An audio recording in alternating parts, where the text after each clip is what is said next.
I'm Brooke Hayes. I'm 28 years old, and 5 minutes before my sister fainted at our family dinner, she was laughing at me like I was the most embarrassing person at the table.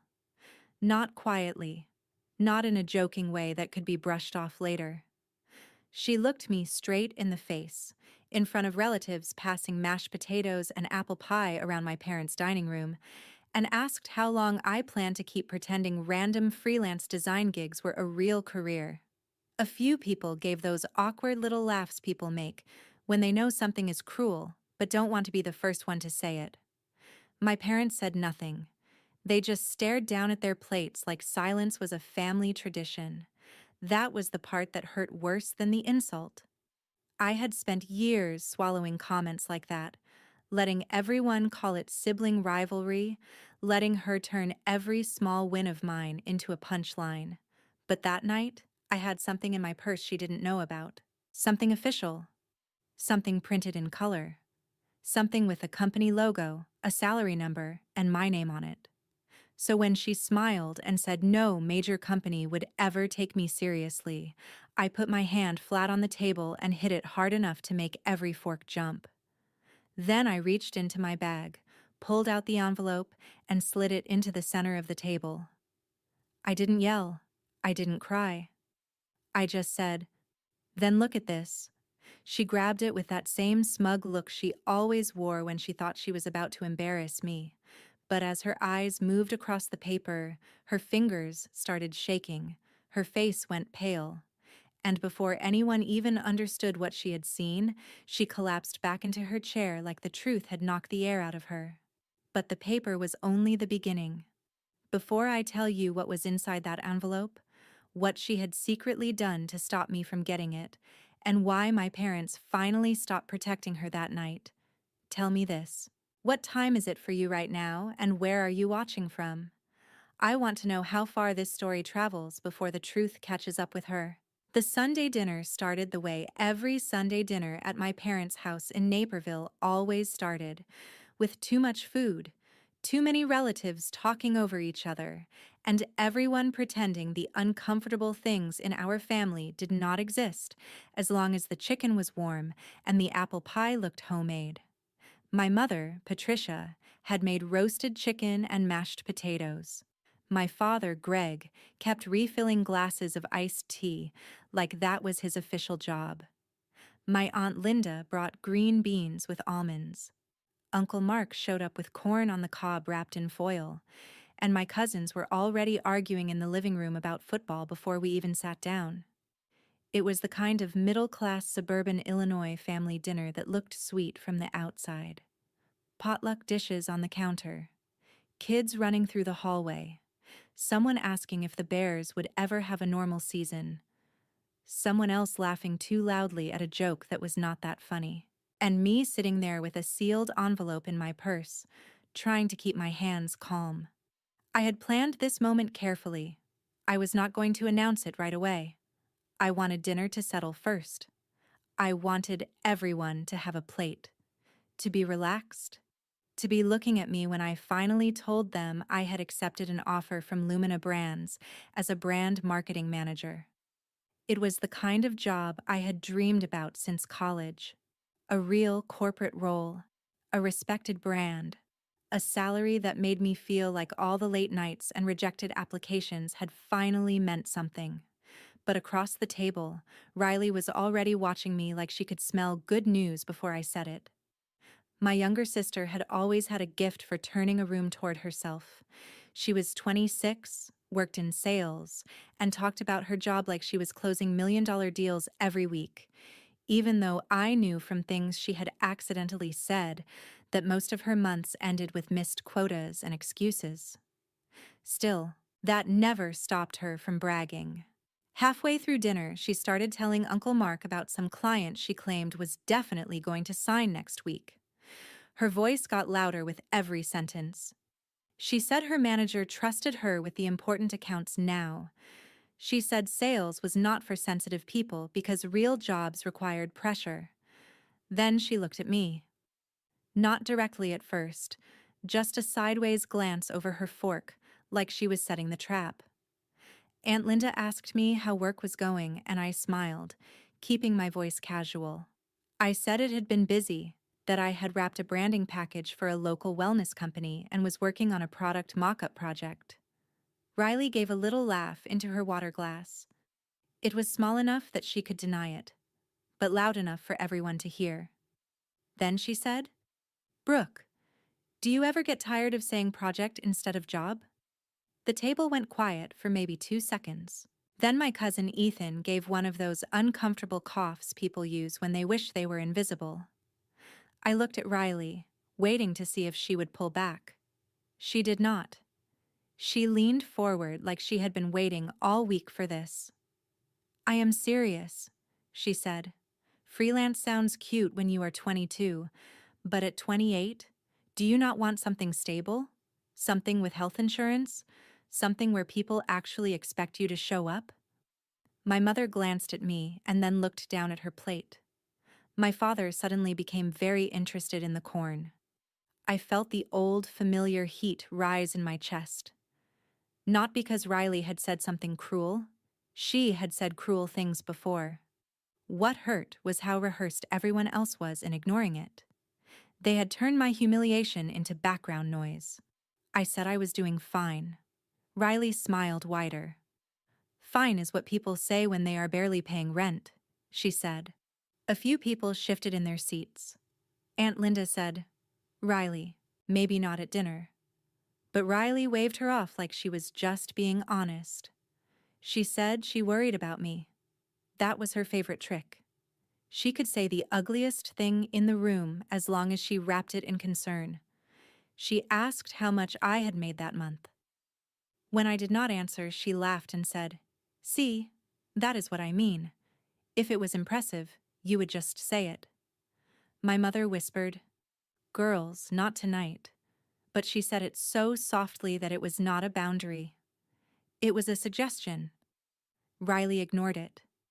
She turned to my cousin Avery and said, "This is why I tell people not to romanticize creative work. Sometimes it is just unemployment with a Canva account." That one got a few nervous laughs. Not real laughter. Not kind laughter. The kind people use when they want to survive an awkward moment without choosing a side. I looked at my parents again. My father pressed his lips together. My mother moved peas around her plate even though there were no peas on the table. And something inside me went still. I had walked into that house hoping to share good news, but Riley had walked in ready to bury me before I could speak. The strangest part was that I suddenly felt less hurt than clear. For years, I had wondered if maybe I was too sensitive. Maybe Riley was just blunt. Maybe my parents were right when they said sisters pushed each other's buttons. But sitting there, with everyone pretending not to hear her tear me apart, I finally understood that silence can be permission. Riley had been handed permission for years, and that night, I had brought something that could take it away. Riley should have stopped there. Anyone with even a little sense would have felt the temperature drop at the table and change the subject. But Riley had never known how to stop when she thought she was winning. The more uncomfortable everyone became, the more powerful she looked. She leaned back in her chair and gave me that soft, fake smile she used whenever she wanted to look reasonable while saying something vicious. "Brooke, do not take it personally," she said. "I am just saying that some people are built for pressure, and some people are built for hobbies." My fork was still in my hand. I remember staring at it for a second because I needed something ordinary to focus on. A fork? A napkin? The corner of the tablecloth? Anything other than the sound of my sister reducing my life to a joke while my parents let her do it. Uncle Mark tried to change the subject by asking my father about the roof. My father answered too quickly, grateful for the escape. But Riley was not done. She cut right through their conversation and said, "Actually, Dad, this is important. Brooke needs someone to tell her the truth. Mom and Dad have babied her for years." My head snapped up. "Babied me?" I said. Riley shrugged. "You get praised for everything. A logo here, a mood board there, and everyone acts like you are some creative genius. But in the real world, Companies care about results. They care about numbers. They care about people who can perform. I could almost feel the envelope in my purse burning against my chair. My name, Lumina Brands, Brand Marketing Manager, $115,000 a year. Benefits, bonus, relocation support if needed. Every word of that offer was sitting a few inches from my hand, while Riley told the table no serious company would ever want me. And she did say that. She said it slowly, like she wanted each word to land. Let us be honest, Brooke.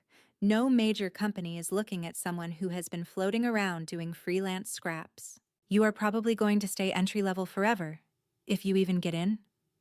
The silence after that sentence was different. It was not awkward anymore. It was heavy. Even the kids in the living room seemed quieter. Aunt Linda put her hand over her mouth. Ethan stared at his plate. Avery looked from Riley to me with wide eyes. My mother finally said Riley's name, but it came out weak. Riley did not even look at her. She kept her eyes on me, waiting for the usual version of Brooke. The Brooke who swallowed it. The Brooke who laughed it off. The Brooke who went home and cried in the car because she did not want to make the family uncomfortable.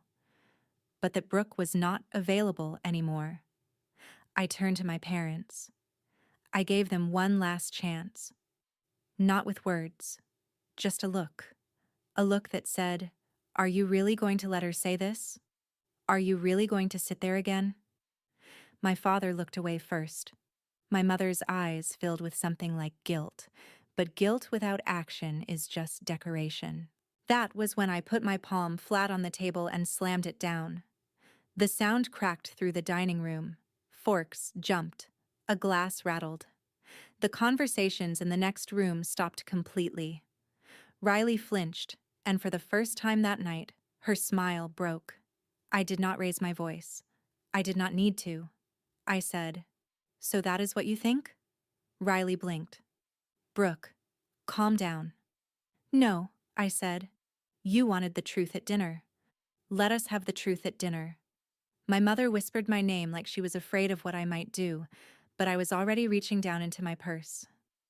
My fingers closed around the envelope. For 1 second, I thought about putting it back. I thought about waiting. Maybe announcing my new job later, privately, away from Riley's poison. But then I looked at her face. That smugness had returned.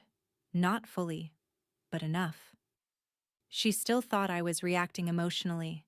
She still thought she controlled the room. So I pulled out the envelope and placed it in the center of the table. It was thick white paper, printed cleanly, with the Lumina Brands logo visible through the folder edge. Riley's eyes dropped to it. "What is that?" she asked. I slid it toward her. "You seem very confident about what serious companies think of me," I said. "So read it." She laughed. It was not her normal laugh. It was sharper, more nervous. "Is this supposed to be one of your little client contracts?" I did not answer. That made her more irritated. She reached out and snatched the envelope like she was about to expose me. For a second, I watched her enjoy the performance. She wanted the family to see her open it. She wanted the reveal to belong to her. She wanted one more chance to make me small. Then she pulled out the paper. Her eyes moved across the top. Lumina Brands. Her smile froze. Her fingers shifted lower. Offer letter. Brand Marketing Manager. Her throat moved like she was trying to swallow something sharp. Then her eyes reached the salary line. $115,000 base salary plus annual bonus and benefits. Her hand began to shake so badly that the paper made a faint rustling sound. And in that moment, everyone at the table understood that the person who had just called me a failure was holding proof that I had already won. For a few seconds, no one spoke. The entire dining room seemed to shrink around that piece of paper in Riley's hands. I could hear the hum of the refrigerator from the kitchen. I could hear someone's chair creak. I could hear my own heartbeat, calm and steady in a way that surprised me. Riley read the same lines again. I knew because her eyes kept jumping back to the salary, then to my name, then back to the company logo. It was as if she believed the words might rearrange themselves if she stared long enough. My Aunt Linda was the first person to break the silence. "Brooke," she said carefully, "is this real?" I looked at her, then at my parents. "Signed yesterday," I said. "Start date confirmed this morning." My mother's mouth opened, but nothing came out. My father reached for the paper, but Riley held it tighter. Her knuckles had gone pale. She whispered, "No." It was barely audible. Then louder. "No, that is not possible." That sentence told me more than she meant it to. Not congratulations. Not how did this happen. Not even I am sorry. Just, that is not possible. Because in Riley's mind, my success was not just surprising. It was a violation of the story she had spent years telling about me. I stood there and watched her realize that every joke she had made, every eye roll, every little comment about my career being unstable had just been exposed as jealousy. Ethan leaned forward and said, "Wait, Lumina Brands? Like the Lumina Brands in Chicago?" I nodded. "Brand marketing manager," Avery read softly from where she sat closest to Riley. "That is huge." The word huge seemed to hit Riley physically. Her breathing changed. She looked around the table, and for the first time that night, everyone was looking at me, not her, not with pity, not with embarrassment, with surprise, admiration, even pride. That was the attention she had been trying to prevent. Her chair scraped against the floor as she pushed back. She tried to stand, but her knees buckled before she fully rose. Patricia jumped up. "Riley, honey." Riley's lips parted, but no real words came out. She clutched the offer letter against the table like it was evidence at a trial. Her face drained of color so fast that even I felt a flicker of concern. Then she fell back into her chair, her head dropping to one side, eyes closed. My mother screamed her name. My father moved behind her and held her shoulders. Aunt Linda rushed to the kitchen for a cold towel. Uncle Mark said, "Should we call 911?" And that was the moment when everyone expected me to panic too. But I did not. I stepped around the table and looked at Riley. Her chest was moving. Her breathing was fast, but steady. Her hand was still clenched around my offer letter. Even unconscious, she looked like she did not want to let go of it. I said, "If she does not fully come around in a minute, call 911.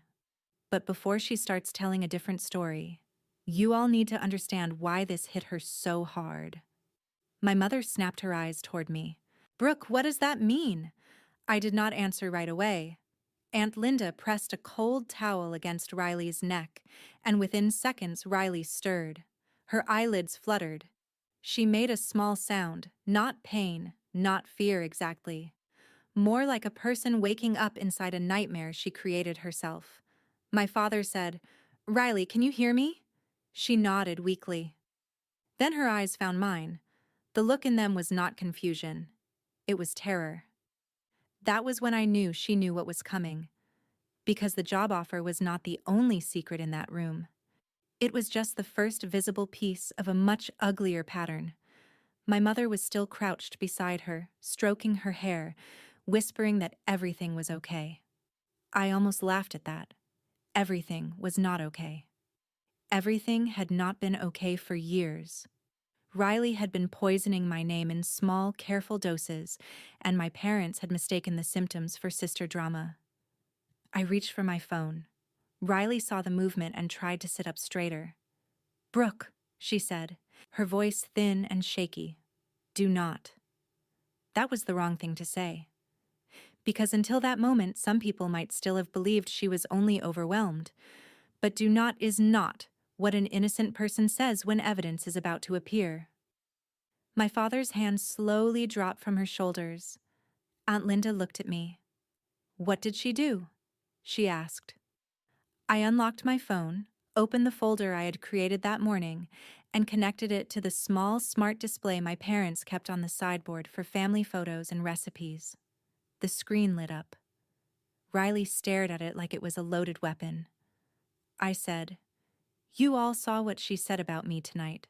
Now you are going to see what she has been saying when she thought no one would find out." The first screenshot appeared on the screen, and the room went so quiet that I could hear my mother inhale. It was an email. The subject line read, "Concern about candidate Brooke Hayes."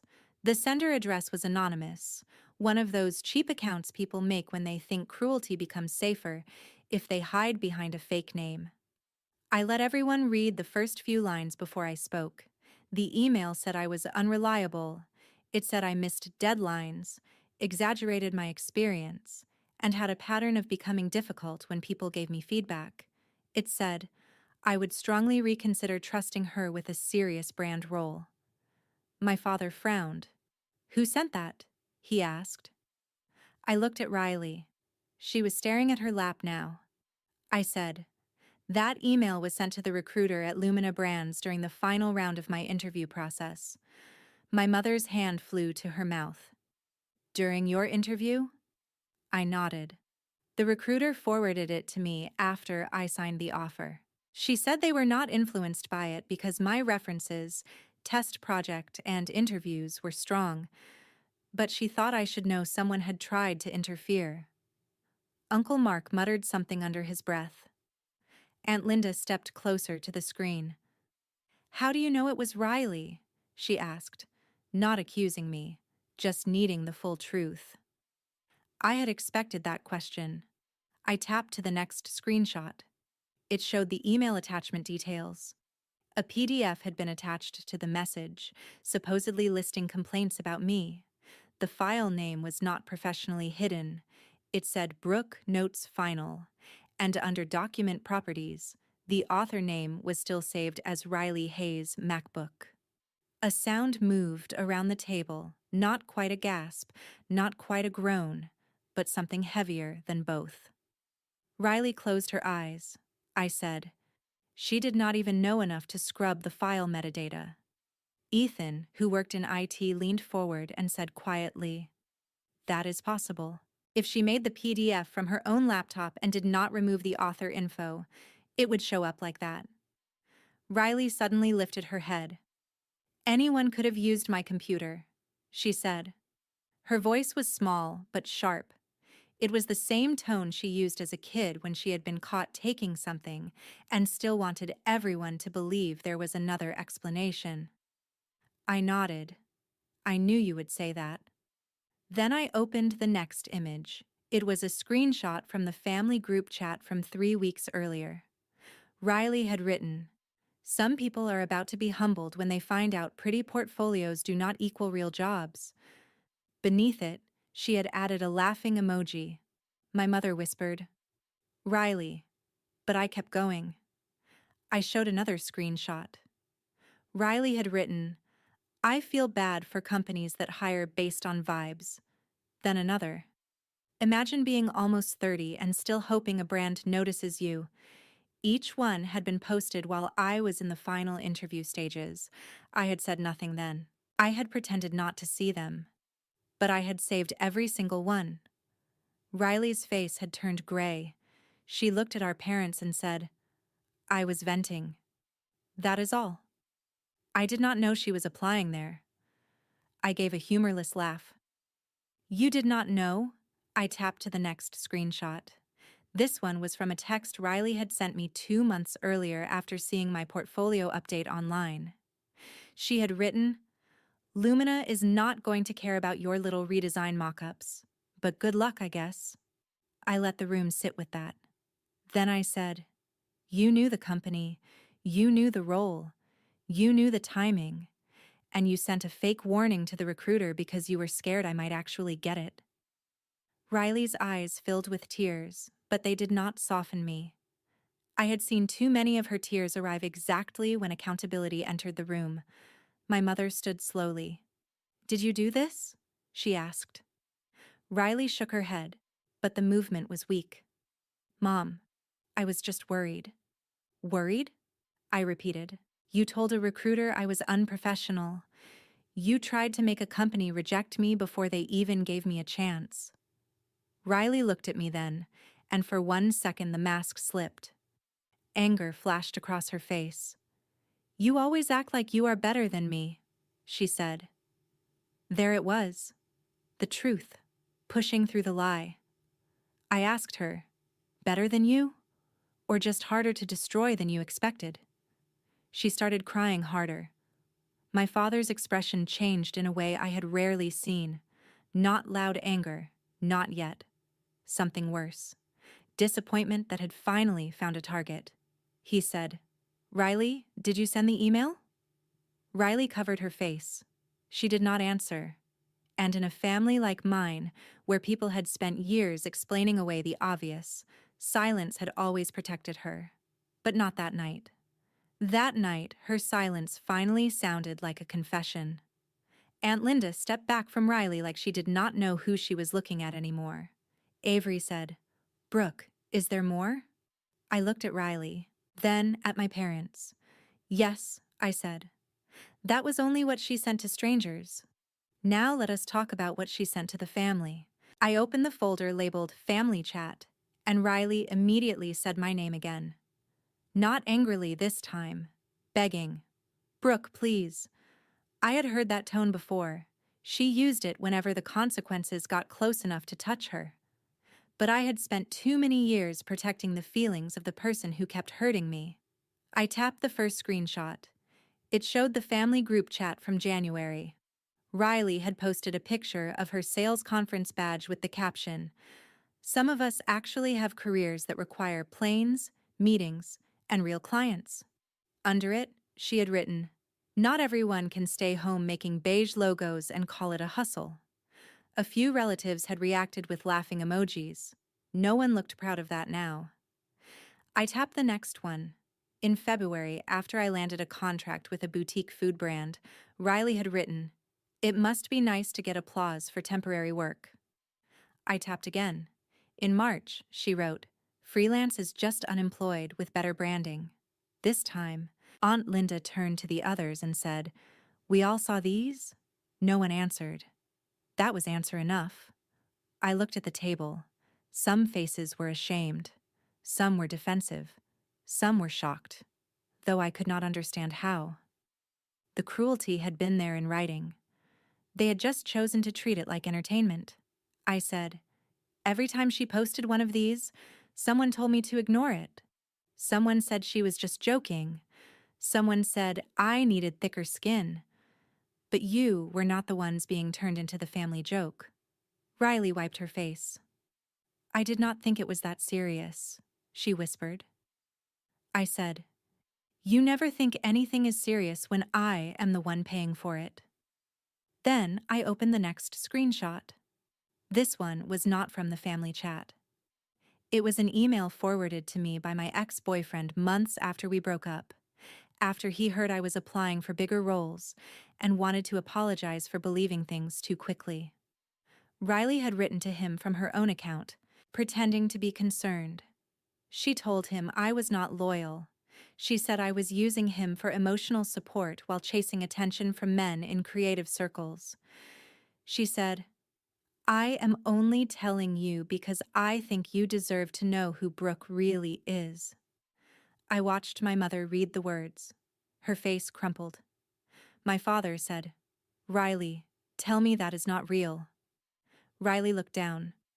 I did not make him break up with her, she said. He had doubts already. I laughed once, cold and short. You planted them.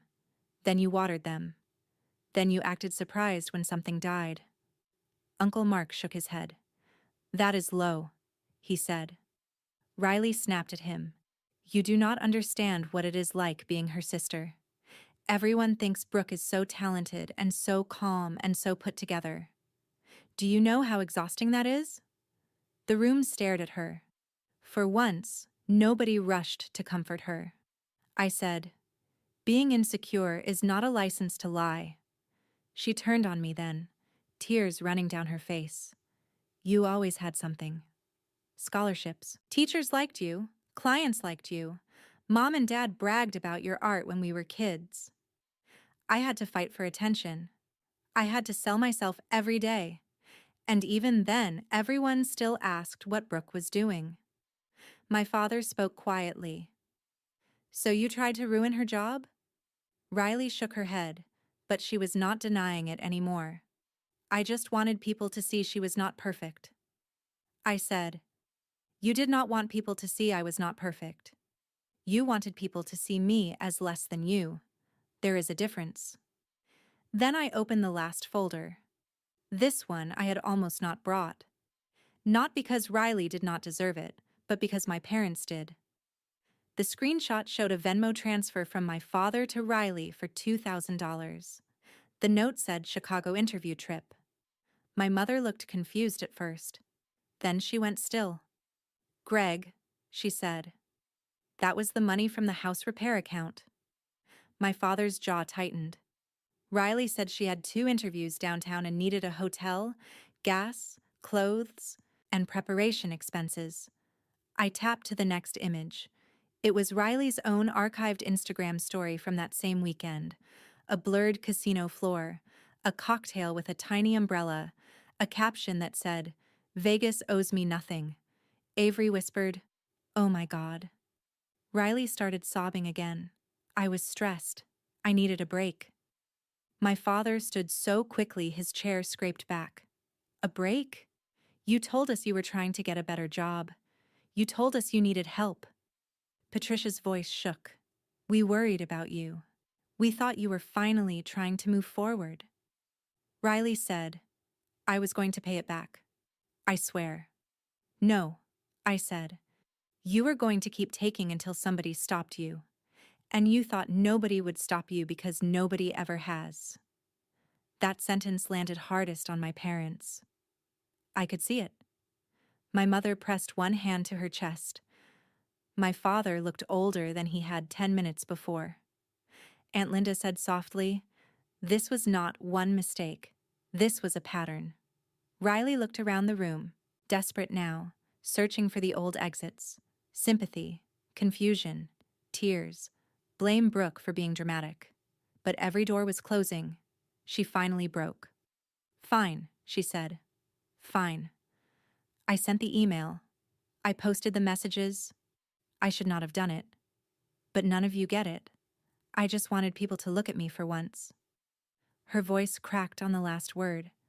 A year earlier, that might have made me feel guilty. That night, it made me tired. I said, wanting attention does not give you the right to destroy someone else's future. Riley covered her face and cried into her hands. But the difference was, this time, no one rushed to rescue her from the truth. My mother did not pull her into a hug. My father did not tell everyone to calm down. Aunt Linda did not say we should move past it because family is family. For the first time in my life, Riley was sitting in the consequences of her own choices, and the whole room was finally letting her feel the weight. I looked at the people around that table and asked the question I had been asking myself for years. When the person hurting you is family, how long are you supposed to stay quiet before keeping the peace becomes helping them hurt you? Riley kept crying, but the room had changed. 10 minutes earlier, her tears would have rearranged everything. My mother would have blamed stress. My father would have said we could discuss it later. Someone would have brought her water, rubbed her back, told me I had made my point. But this time, the tears did not erase the screenshots. They did not unsend the email. They did not turn the offer letter back into something Riley could mock. They just sat there on her face, late and useless. She looked at me and said, I am sorry. I really am. I was insecure, Brooke. I felt like everyone compared us. I felt like you always had this life I could never reach. I wanted to believe her apology meant something, but there was still too much self-pity in it. Too much focus on how bad she felt now that everyone knew. I said, I have been insecure too. I have been rejected from jobs. I have lost clients. I have cried in my car after interviews. I have watched people with more confidence and less skill get opportunities I wanted. But I never emailed your boss to ruin you. I never lied to your boyfriend. I never made the family laugh at you because I could not handle my own disappointment. Riley lowered her head. My mother started crying then, but quietly. Not the dramatic kind. The kind that comes when someone finally sees the damage they helped create. She stood beside my father and said, "Brooke, we failed you." My father nodded, his voice rough. We kept calling it sister drama because that was easier than admitting we needed to stop it. I looked at him. For years, I had wanted those words, but hearing them did not magically fix anything. It only confirmed how long I had been waiting. Patricia turned to Riley. "No more money," she said. Riley looked up fast. "Mom?" "No," Patricia said, and her voice was stronger than I had heard it all night. "You lied to us. You used us. You tried to sabotage your sister's career. We are done funding excuses." Greg added, "You will pay back the $2,000. All of it. And you are going to write a message in the family group chat tonight. Not tomorrow, not next week. Tonight. Explaining that the things you said about Brooke were lies and jealousy." Riley's face twisted with humiliation. "Dad, please." He did not move. "And you are going to send a written correction to the recruiter you contacted. You are going to admit that your claims were false." Riley whispered, "That will make me look insane." Aunt Linda said, "No, Riley, it will make you look accountable." That word seemed to hit her harder than any insult could have. Accountable. The one thing she had avoided her whole life. My mother looked at the rest of the family and said, "And we owe Brooke an apology too." Every person who laughed, every person who stayed quiet, every person who treated those messages like jokes, we helped make this normal. Nobody argued. Some looked down. Some nodded. Ethan said, "I am sorry, Brooke." Avery said the same. Aunt Linda touched my arm and told me she should have said something sooner. I appreciated it, but I did not let it soften the boundary forming inside me. Riley wiped her face and looked at me like she expected me to absolve her now that the punishment had been announced. I did not. She said, "Are you ever going to forgive me?" I looked at the offer letter still lying on the table, wrinkled now from her shaking hands. That paper was supposed to be a celebration. She had tried to turn it into another wound, but somehow it had become something better. Proof. Not just that I had gotten the job, but that I did not have to keep shrinking for her comfort. I said, "I do not know. And I am not going to pretend I do just to make this dinner easier." She started crying again, but quieter this time. I continued, "You tried to make me look small because you could not stand feeling small yourself. You tried to break my confidence, my relationships, and my future. But tonight, all you proved is that I never needed your approval." I picked up the offer letter and placed it back into the folder. Then I turned to my parents. "I love you," I said, "but I need distance. An apology is a beginning, not a repair. If you want a real relationship with me, it cannot be built on pretending this was just a bad night." My mother nodded through tears. My father looked like he wanted to hug me, but for once he did not force the moment. He simply said, "We understand." I picked up my purse. The dining room was silent again, but this silence was different. It was not the cowardly silence that had protected Riley. It was the silence of people finally understanding what their comfort had cost someone else. At the doorway, Riley whispered my name. I turned back. She looked smaller than I had ever seen her, not because I had destroyed her, but because the version of herself she had built on lies had finally collapsed. She said, "I did not think you would actually expose me." I looked at her and said, "That was your mistake. You thought my silence meant I had no proof." Then I walked out into the cool Naperville night, past the porch light, past the quiet driveways, past the life where I had spent years trying to be accepted by people who only noticed my pain when it became impossible to ignore. I sat in my car for a moment with the offer letter beside me and breathed like someone who had finally put down a weight she had carried since childhood. The lesson I learned that night was simple, but painful. Jealousy inside a family does not become harmless just because people call it normal. Silence does not keep peace when it protects the person causing harm. And forgiveness without accountability is not healing. It is just another way to ask the victim to stay quiet. If someone in your family keeps trying to dim your light, you are allowed to stop handing them the switch. You are allowed to tell the truth. You are allowed to build a life where love does not require you to be smaller. Have you ever had to stand up to jealousy from someone close to you? Share your story below, because someone listening may need your courage to find their own.